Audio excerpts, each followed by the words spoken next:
You're not gonna learn what it means to be a cop by eating hot dogs and picking your teeth and asking stupid questions. We live this job. It's something we are, not something we do. Every time a cop walks up to a car and has to give a speeding ticket, he knows he may have to kill someone or be killed himself. That's not something you step into by strapping on a rubber gun and riding around all day. You get to go back to your $1 million beach house and your bimbos and your blowjobs, and you get 17 takes to get it right. We get one take. It lasts our whole lives. We mess it up, and we're dead. Fuck, was that great. Look, John, could you just do that one more time for me, please? John, come off. What? John Moss, meaning of life. John. Squad Lieutenant, we have a homicide report in the churchyard, 14th and 2nd, party crasher MO.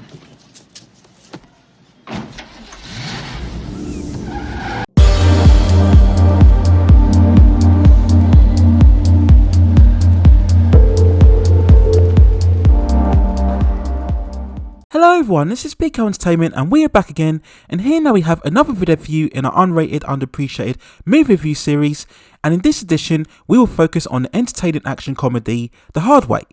Released on March the 8th, 1991, it stars Michael J. Fox, James Woods, Annabella Sciorra, Stephen Lang and Delroy Lindo, and it was directed by John Badham. Now the story of The Hard Way is that we follow NYPD Cop John Amos, who's been on a long time pursuit of notorious serial killer named the Party Crusher.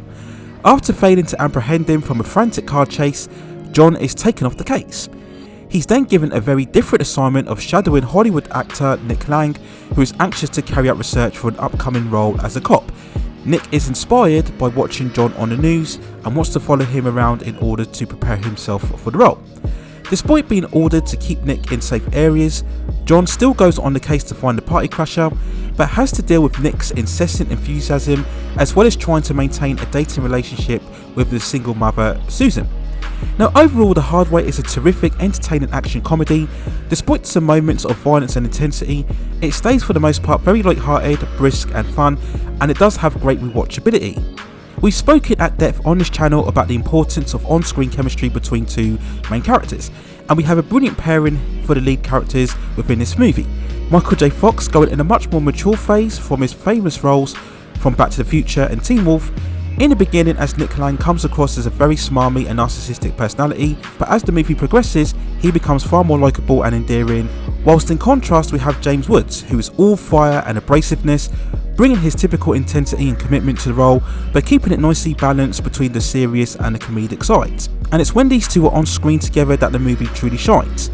Yes, it's the typical odd couple, opposites attract narrative that we would see so often throughout all of the classic 80s buddy cop actioners, and the reason why the pairing is so special is because they're two actors that you really couldn't see together in a movie when you look at their previous roles. Now you'd expect this kind of comedic role from Michael J. Fox, but it really is James Woods who's the much more revelation here. Very much of that generation of actors from the likes of Al Pacino, Robert De Niro and Joe Pesci, much more known for their serious roles, him in particular coming off movies such as Cop and Salvador and later on in the likes of Casino. In this role here, he really shows lots of versatility and good range overall in terms of this performance. And both of the actors together work so well, and they have so many great scenes throughout the movie. One of these includes when John is telling Nick about the importance of being a cop and how you get one take to get it right. Another great moment is when Nick is under the guise of a cop, suddenly has to face criminals within a subway, and John just stands there, goading him to play his fake part by confronting the criminals. And maybe the funniest scene of the movie, where after seeing his continued struggling relationship with Susan, Nick goes on to play her in a role play conversation to try and get John to open up with his feelings. It's such a fantastic moment and just exhibits the skilled comedic timing between both of the two actors. Now, as well as the comedic double act, the film also has an action thriller, cops versus criminals narrative, and to be honest, it doesn't quite fare as well in this direction. When we look at Stephen Lang's performance, it really is a bit erratic, and if anything, the film loses some watchability whenever it veers away from the dynamic between both John and Nick. Plot wise, of course, it makes sense, there has to be some sort of conclusive direction to the overall story, but this side of the film just isn't as compelling as what it is when we see John and Nick together. It's almost like this movie plays out as a very good comedy mixed in with an average actioner. Now in terms of the other smaller roles, all of the supporting actors are fine. Annabella Sciorra is very beautiful and sweet-natured as Sciorra. Delroy Lindo, still today one of the most underappreciated and underutilized actors, gets some good moments with interactions with James Woods as the police chief. And if you also notice, there are also smaller roles for the likes of LL Cool J as one of John's fellow cops, and also Christina Ricci as Susan's daughter. So we then go on to the movie's overall release, and on a budget of $24 million, it managed to gross $65.6 million worldwide. So no, it wasn't a massive blockbuster success. Now, it did have very heavy competition upon its release, opening behind both New Jack City and The Silence of the Lambs, two revered classics still very much appreciated today. And I guess overall, one of the big reasons why the movie didn't have massive success is because the whole buddy cop genre had really felt overfamiliar and perhaps a bit tired by the early 90s. The 80s, as I mentioned before, was so full of great buddy cop double act, mismatched duo combinations that by the early 90s, perhaps audiences just weren't as appreciative with another similar story.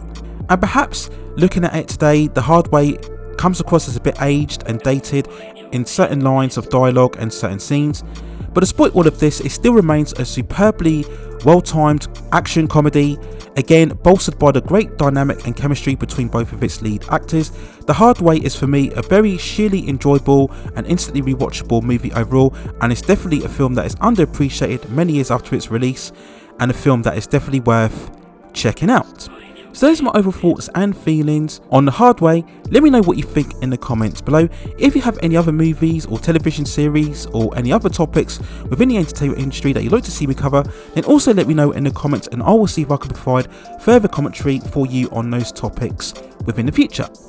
Please also hit and like the subscription and notification buttons so I can provide you with more high quality content like this in the future.